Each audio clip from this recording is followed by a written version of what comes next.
Binge the full week of The Ray Taylor Show ad-free over at inspireddisorder.com/plus. This is The Ray Taylor Show. Welcome to The Ray Taylor Show, where I bring you the reviews on the latest movies and TV shows, as well as classic and foreign films. I'm your host, Ray Taylor, and on this podcast, I'll be talking about all things film and television.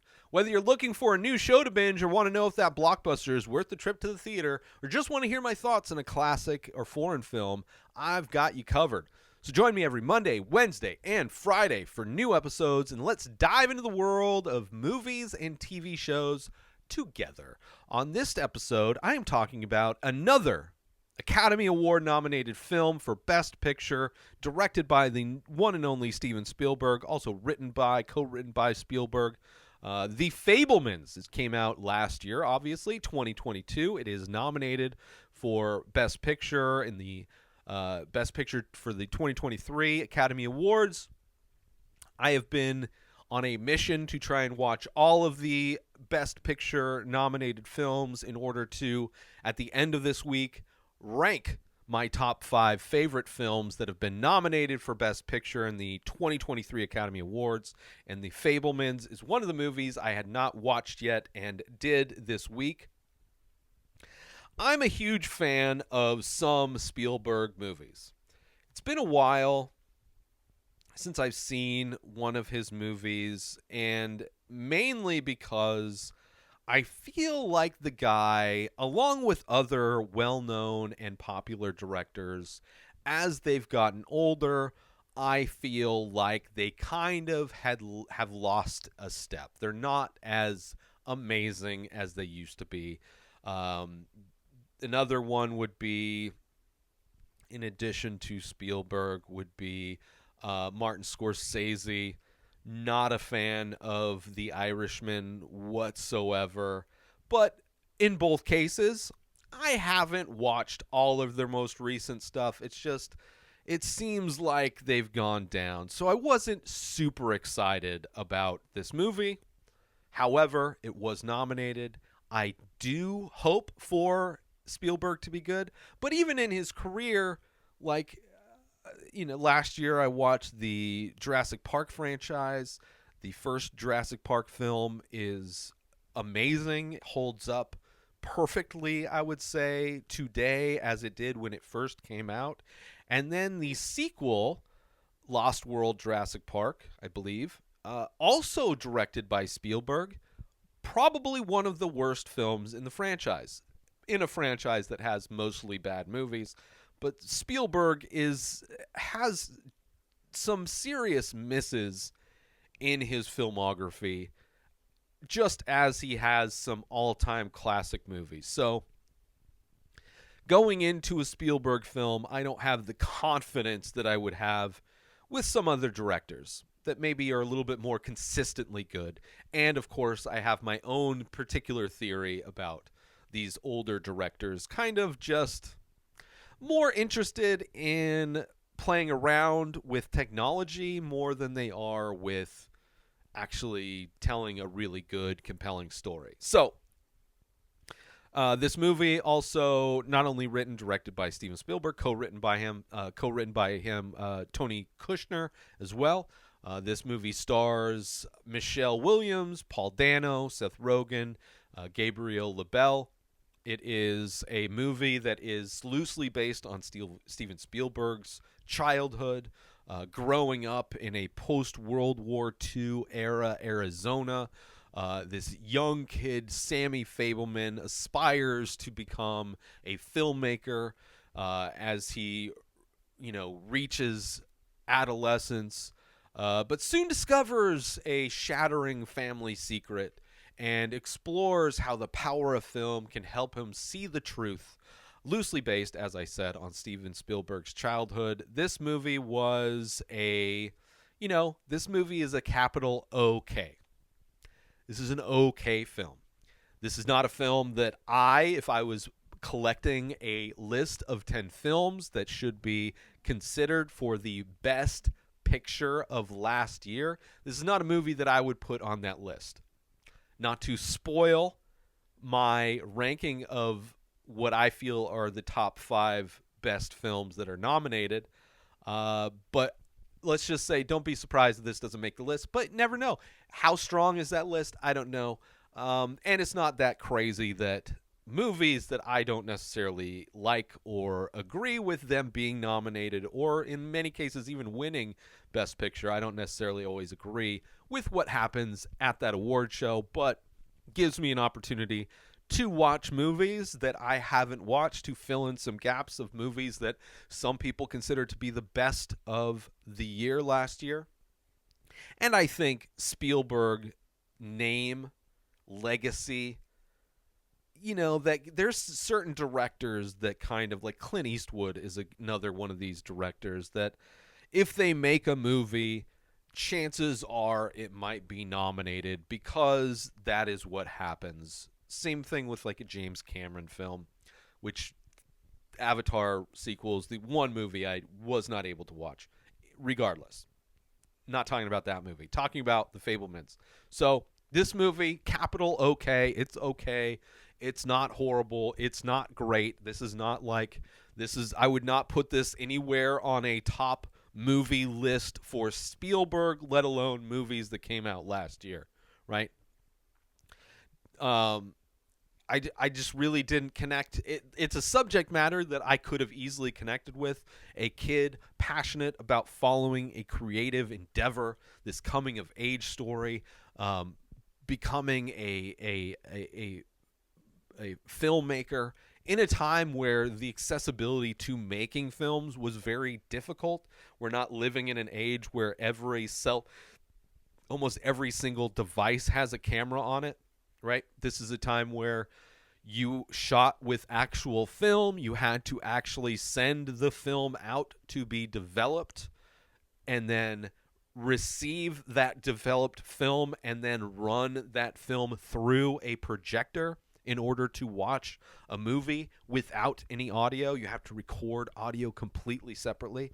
So it's a time where making movies was not something that just a kid could get into, right? Necessarily. This movie, very kind of vanilla, kind of just average, okay movie. And, I definitely have some criticisms about the movie. And not horrible criticism. Like, this movie is perfectly fine. Feel good movie. Like, this is a movie you could watch with your parents. It's a good family movie.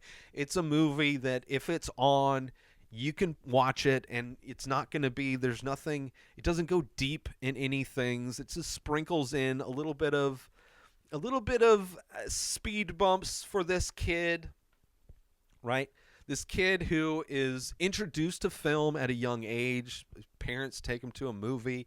His dad breaks down the scientific purpose of how a collection of still images can produce the illusion of a moving image by showing you 20 frames per second that your eye can only keep up with certain things. Like, it's very scientific, and his dad is into technology. His dad has a good job.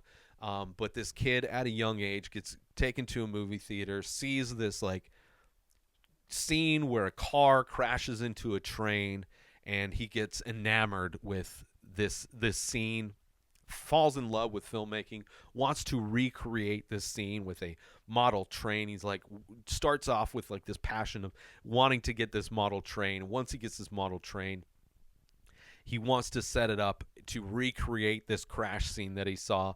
And in this moment, his dad has a film camera, and his mom's like, why don't you film the crash? So instead of crashing this thing and potentially damaging your train, you crash it once and you just watch the video over and over again. And of course, little kid Spielberg-esque Sammy Fabelman, of course, crashes the train multiple times because he needs to capture the accident through multiple angles, right, and cut them all together. This is a kid who is well aware of coverage and getting B-roll and getting the actual event covered from many, like, very, very high level. This child recreating this scene he saw, right?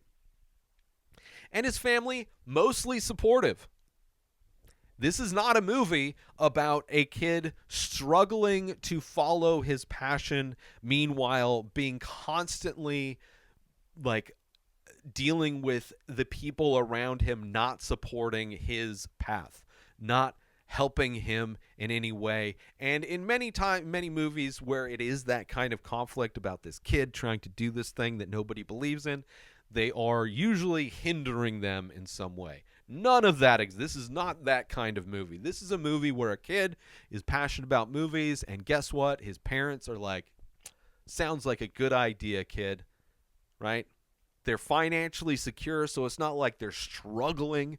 Like, how are we going to get little Sammy a camera? How are we going to ever, like, the process of him getting the equipment that he needs, the process of him getting the money that he uses to buy the film and get it developed, very effortless in many ways, right?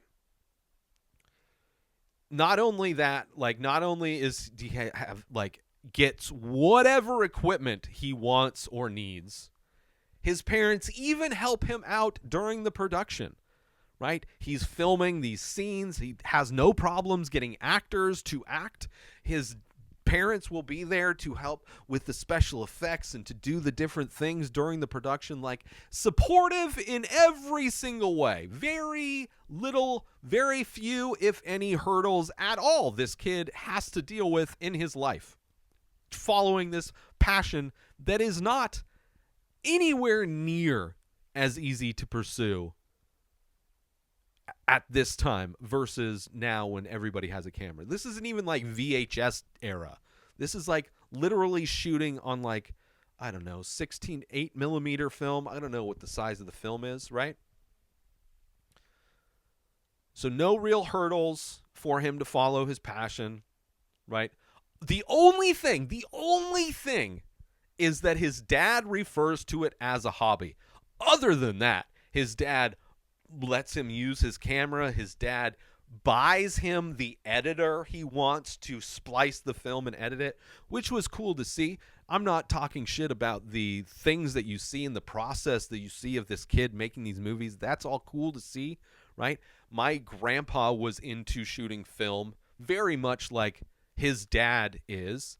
And my grandpa would have lighting, and every Christmas, I've said it before on this show, every Christmas the family would get together at somebody's house. My grandpa would have lighting set up. He would have a chair set by the Christmas tree, and one by one, every member of the family would go sit in that chair as he would record everybody opening up every gift on film, right? He had a massive collection of video, of film that he shot in his life. And he had an editor that is very similar. It was made out of wood, so it wasn't this fancy metal editor, which the editor's cool. You know, you put 2 reels of film, right? And then you run it through, and it's almost like this little TV.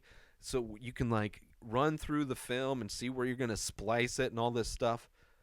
Cool. All that stuff is cool, but the effortless nature that this kid wanting to pursue this thing is not, there's little to no hurdles, little to no drama in this film, right?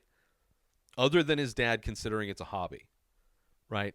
Let's take a quick break from this episode to talk about Attention all Ray Taylor Show fans! We're excited to announce we've just released a line of exclusive merchandise featuring original artwork inspired by the show. Our high-quality shirts and biodegradable phone cases are a perfect way to show your support for the show and make a great gift for any fan. Plus, with each purchase, you'll be helping us continue to bring you great content. So don't wait. Head on over to inspireddisorder.com now and check out the full collection. Thanks for listening, and we hope you'll show your support by grabbing some Ray Taylor Show merchandise today. And now, let's get back to the show. The family dynamic is interesting, right? Because they move, they're like in New Jersey or whatever, and then they go to move. His dad is in like technology, and they get a job in Arizona, and his wife and family convince him to move his friend along with him, who also works with them, right? So they have like this, who they call him their uncle, played by Seth Rogen, probably the most like normal person Seth Rogen has ever played in any movie. Kind of interesting to see him in this role as this character. And the dynamic of the family with the addition of this person that they call their uncle, but clearly both parents, it's clearly a close family friend. The dad refers to him as his best friend, but it's clear that there's a clear and present friendship and bond between this guy and the mom as well. So it's like, an interesting relationship between those people. And moving around, like eventually goes from Arizona. Dad gets another job working Northern California. And this is where Sammy gets like the most mild amount of bullying, right? Just like this anti-Semitic little Nazi kid, right? Couple of them, jock kids, Nazis, of course, to find out he's Jewish, and like, there's only white kids, only white Christians that go to this school. Just like very mild bullying, right? Like the only kind of downside, but even that, not a major issue in this kid's life, right? Not very dramatic. I do want to get into spoilers because I do want to talk about things in this movie that I have a problem with. And it's like, it's a bummer. It's a bummer, right? Because this, there's plenty of movies like this of kids wanting to, coming of age stories of kids wanting to pursue a passion, and how difficult that is for the majority of human beings trying to pursue any kind of a passion, And versus this movie where this movie is so much like many biopics, especially like a musical biopic, right? Which are not very good. Everything in a musical biopic happens so effortlessly. And this movie has that exact same thing where it's just like, and I'm going to get into the specifics of effortlessness that this Sammy had to go through in his pretty nice life, getting to do everything he wanted to do and having very little friction when it comes to that. So I want to get into spoilers. So from here on out, if you haven't seen The Fablemans and you want to watch it, maybe it sounds like a movie you love. It's definitely like an easy watch. It is not a movie that makes you feel very bad, in my opinion, right? There's not a whole lot of drama. Even the bullying and the racism just sprinkled in. It's nothing is ever, everything is resolved fairly effortlessly if it even needs to be resolved. But I'm going to get into that, so spoilers. So you have him going to the movie, dad does thing, he recreates it. Very jolly discussions about technology at the dinner table, which is like, okay. The super supportive mom, the mom is like super creative, possibly like maybe bipolar as well, but somebody that's very creative, plays the piano, dances, doing these things. Definitely the creative person, where the dad is more the technological analytical person. But both of those people, for Sammy, you have a guy who's into technology and will gladly let you use their camera, has a camera to begin with, and gets him a editor. And then on the creative side, he has this mom that's two parents, very supportive, right? Nice little montage of him making movies with his sisters. Kind of cheesy, but, fun. Whether it's this movie or Be Kind, Rewind, many movies about making movies and how fun it looks for the, people to just make these things. And seeing him do that, it's nice. It's sweet. A lot of sweet moments, a lot of jolly moments, a lot of happy moments in this movie. Very supportive dad, very cheesy, kind of overly happy at all times, right? They go camping. And the mom is very much an entertainer. She likes to be the focus of things, right? Not only playing the piano, but, playing on the tree, hanging on the tree, doing her dance where you can kind of see through her dress. Like she doesn't mind being the focus. She likes that. She likes having that attention, right? Not only from the dad, but also from their family friend, right? And, the dad keeps referring to his filmmaking as being a hobby. That seems to be the biggest issue Sammy has to deal with. They end up at one point getting into argument over scheduling, right? The dad gets him an editor, and he's like, okay, I got you this editor. Now I want you to edit that film you took at the camping trip, right, to give to your mom because she's all depressed, right? And the kid's like, I can't edit this film right now, Dad. I have all these actors coming that are going to be performing in this movie that I'm filming. I told you, Dad, that we have this scheduled. And it's like this just like scheduling conflict that he has where he had no problem getting actors to come and drive and travel to go perform in this movie that he wants to film. His dad got him the exact editor that he wanted to edit film, and his dad is just asking for him to, edit the family trip. He's like, I don't have time for that, Dad. Like, kind of, and the mom, little overly dramatic. That's why I think, maybe bipolar, whatever. Wouldn't be surprising. The family itself, like, they do this thing, which I don't know, culturally, maybe it was a thing, where it's like everything is disposable. Like when they have these meals, they're using the tablecloth is disposable. They're using paper plates. They're using plastic forks. So at the end of every meal, it's just people throwing their garbage and then the mom just bundling it all up to throw away. So wasteful. And it's like there's this family that's financially stable. It's financially secure. Like, no aspect of this movie is somebody struggling to afford a thing ever. And when they go to eat, and I'm sure probably is a cultural thing, right? But still, it's like, it's disgusting to see. It's disgusting to see this family that's happy, well off. There's 2 girls and a boy and 2 parents that are supportive and seemingly nice. There's no abuse. There's no addiction. There's no like any of the tragedy, no trauma, all of these things. Everything's fairly pretty nice and pleasant. And they just like throw away massive amounts of needless garbage instead of doing dishes. It's just, I don't know. It bugged me, and it's something that kind of goes throughout the movie, right? Just very wasteful. Then you have this uncle that shows up which the only person that I really related to in this movie. And he tells him, it's like, oh, art is a drug, kid. Like, this is a guy who's also has that artistic passion, and tells him, it's like,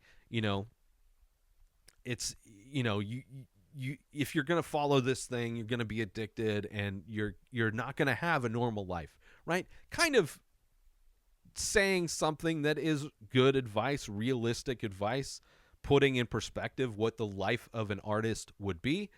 But when you look at it through the prism of this kid, Sammy, it's like all of those difficult things that really artists struggle with, he never really has to worry about. Like, I mean, for artists, financial is a big issue. People around you supporting what you do, usually a big issue. This kid doesn't have to worry about that. Relationship, just like effortlessly gets a girlfriend. Just like there's none of that stuff applies. So like, even though this uncle comes in, he's supposed to be scary, he's supposed to be kind of like maybe intimidating this kid and giving him the hard truth. The kid doesn't ever seem to really have to worry about the hard truth of being a creative person in the world, right? And he's only there for a moment, right? And this movie is not about an artist struggling. This is not a struggling artist film at all. So,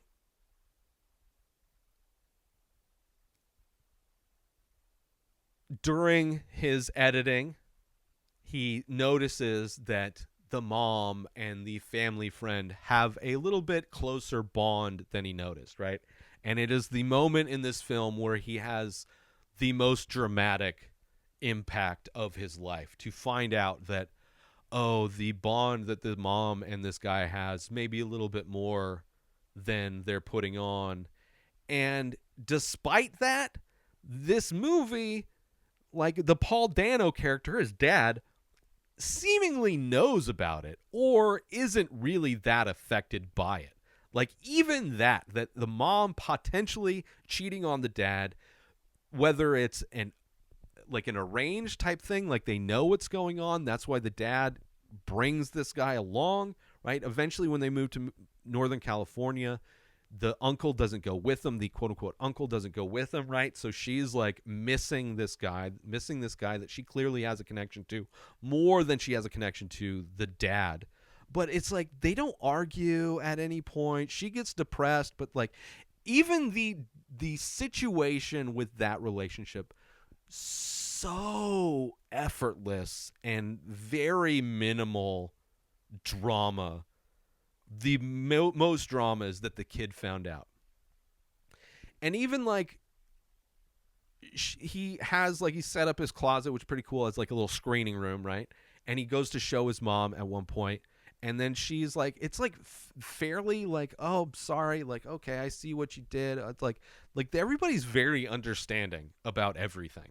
And it's like, okay, it's just easy. Everything's easy. Very little drama, very little conflict, very few hurdles, if any, for him, right? It's fun, the moments where he is making the movies, seeing how he does the practical effects. That stuff is cool, right? Turning his closet into a screening room, that's kind of cool, right? But again, no struggle, everything very easy. Parents help him produce. Like they are in there getting their hands dirty, helping their son make a movie, right? And his uncle is a nice guy, played by Seth Rogen, right? And this kid, right? I'm giving up making movies, right? I'm not doing it anymore. I'm giving it up. Goes to sell his camera at the camera shop, right? And that exact same day, at that exact same moment, when the kid is literally in the camera shop selling his camera, just sold the camera, it is the exact same time his uncle, Seth Rogen, character, is buying him the camera that he used and liked and assuming better than the one he had. So even when he tries to quit and sells his camera, he instantly gets a replacement camera that is arguably better than. It is mind-blowing. I think that is when he... Is that in North? I don't know at what point in the movie that is, but it's just like another one of these moments where at no point is this kid ever wanting for anything. It is instantly given to him at every direction.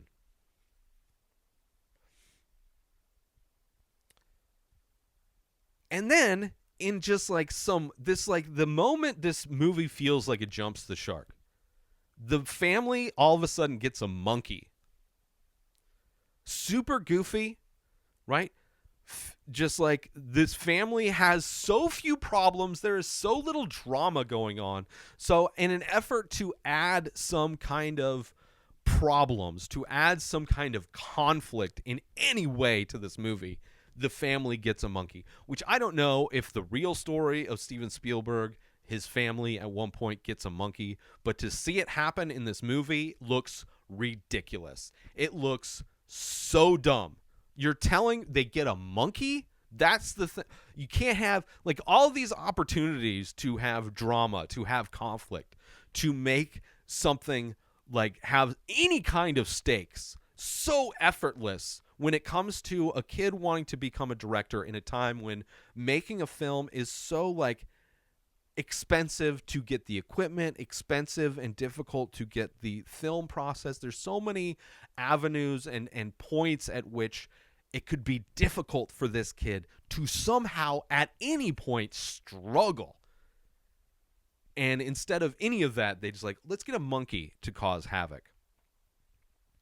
It is mind-blowing. And then there's the new school, Northern California, bullied by Nazis, right? They find out he's Jewish. They make some jokes, right? He gets into maybe he gets punched at one point, right? Not really how bullying goes. For anybody that's ever been bullied, usually bullying happens from multiple people and it's a constant thing. It's not just a couple interactions, right?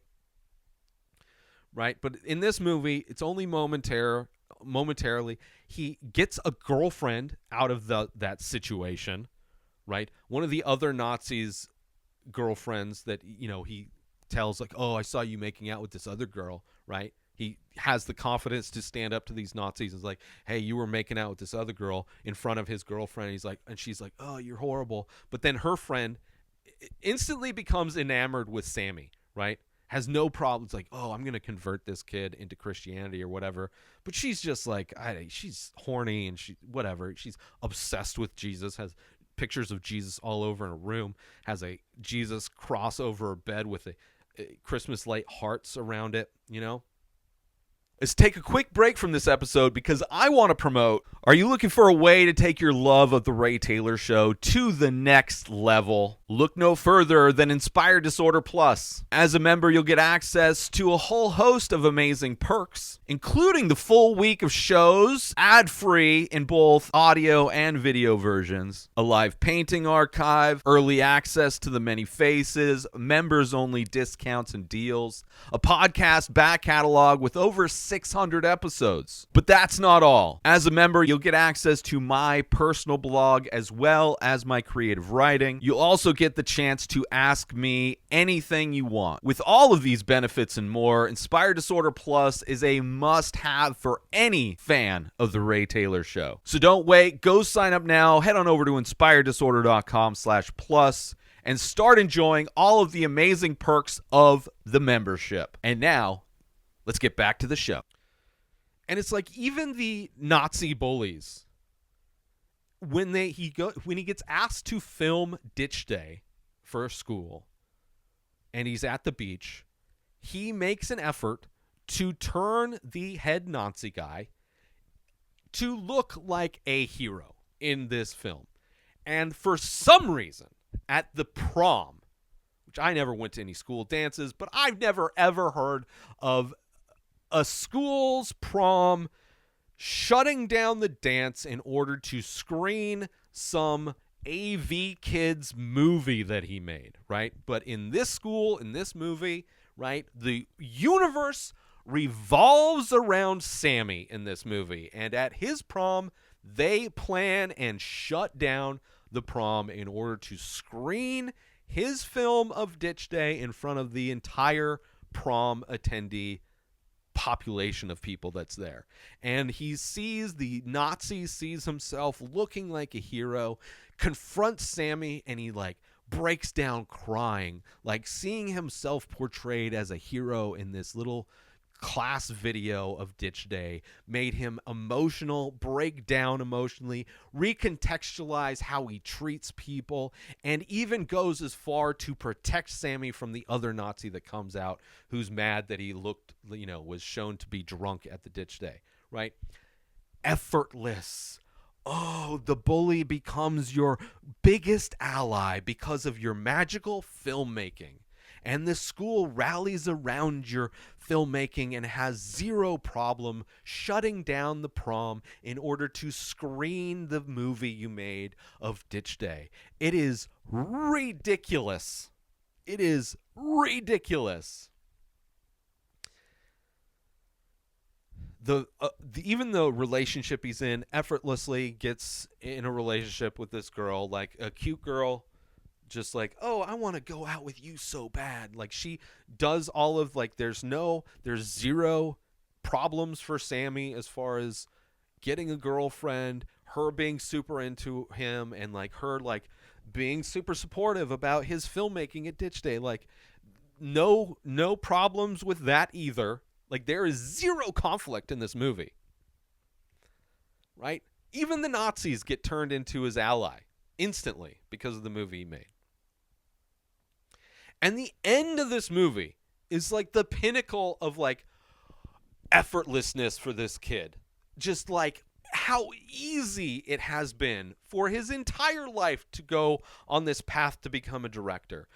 The stars have aligned. The universe has laid before him the cleanest, easiest path from beginning to end of his career. And it's him older, and he's written all these letters of studios that he wants to work for, right? And he gets a call to come in to work at a TV show, and he's just happy to do anything to get his foot in the door.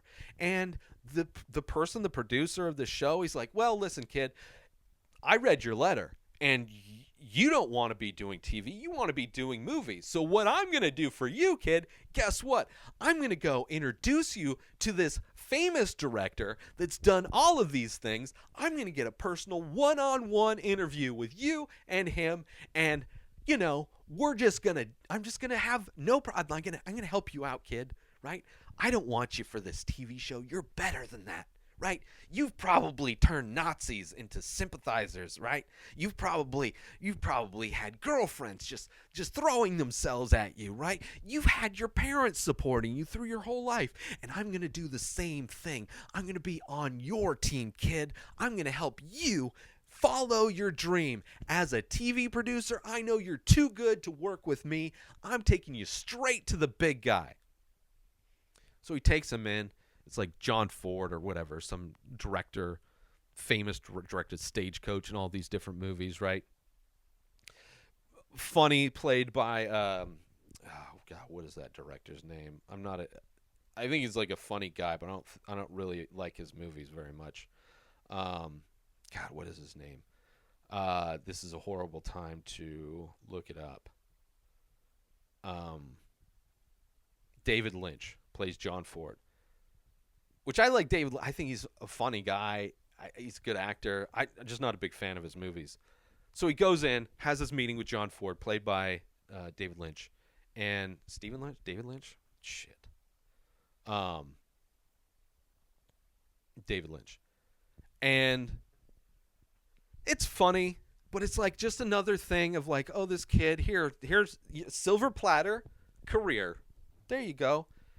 And he waits, like the most difficult process in this entire movie is him having to wait for John Ford, right? And then when John Ford comes in, right, he lights his cigar and, this kid's like, oh, I love your movies and all that stuff. And he's like, shut up, kid.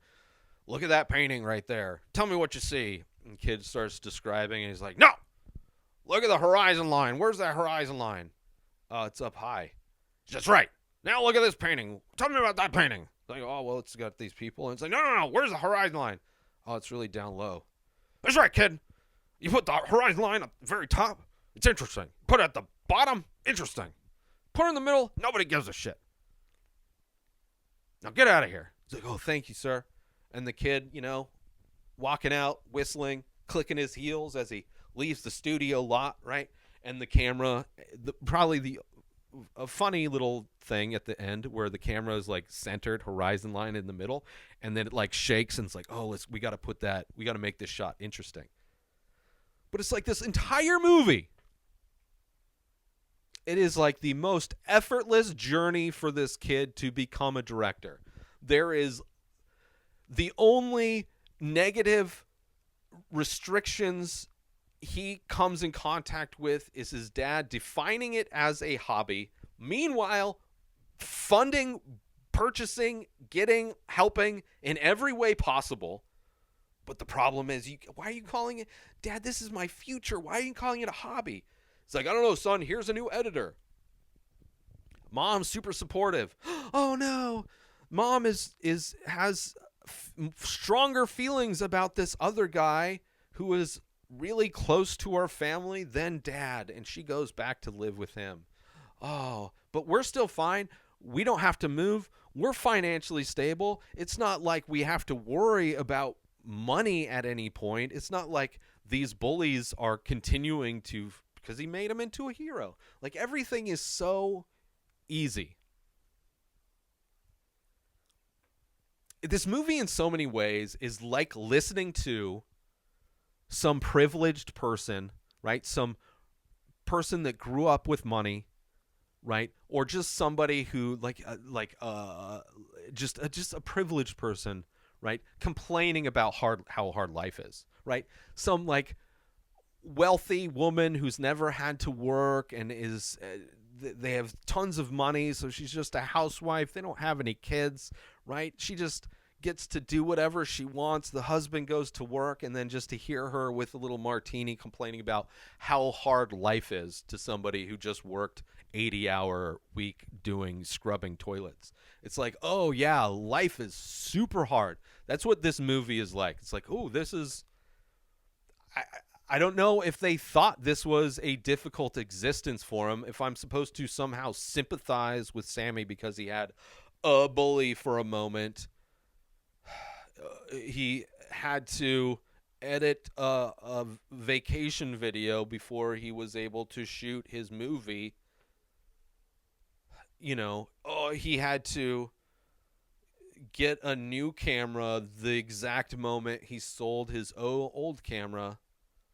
Like, there's no drama. There's no conflict. It is just jolly, happy. Everything kind of works out. Oh, mom, both parents are happy. She moves away, but like nobody's traumatized. There's no like the uncle's scary, but the uncle's just like, hey kid, this is what other people have to worry about with art. You don't have to worry about it, but it might seem scary to you. It's just,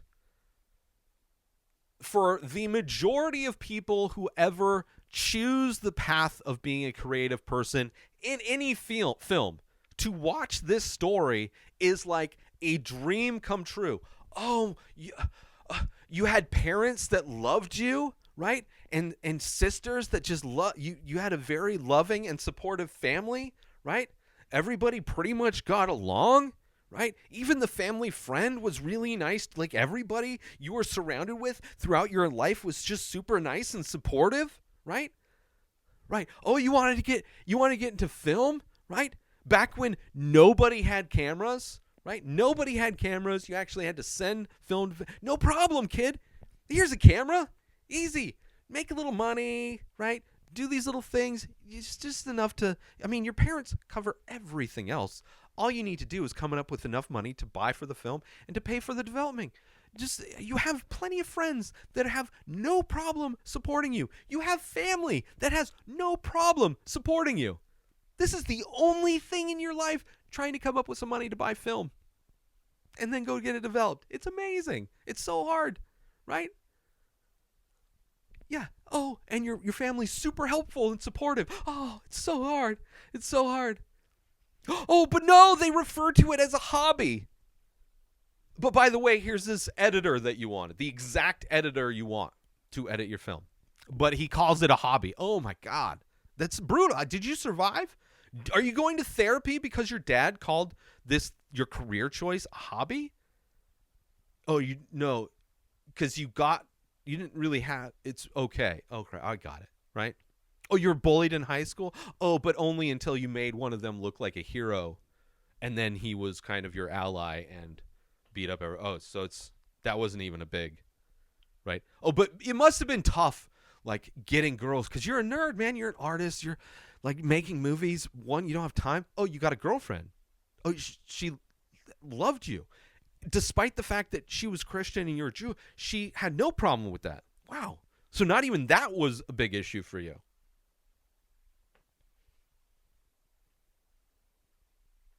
And so they asked you to do the film for Ditch Day, right?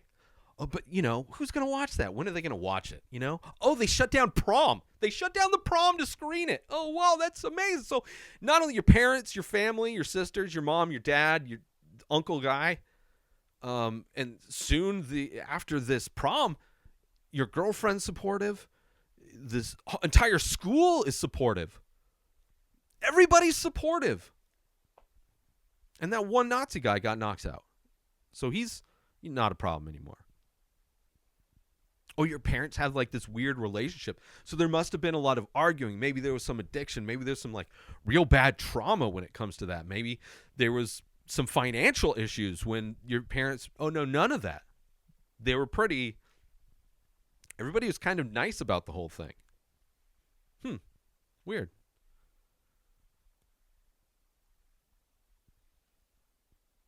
What a rough life, man.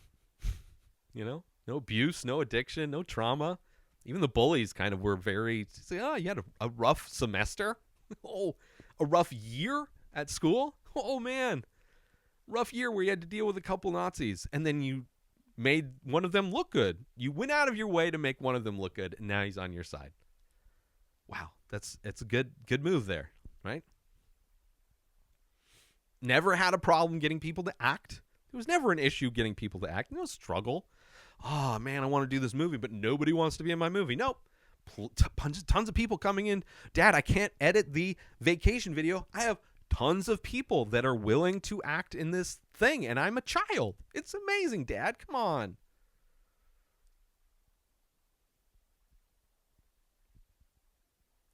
Right? It's a movie. Easily could have hooked me.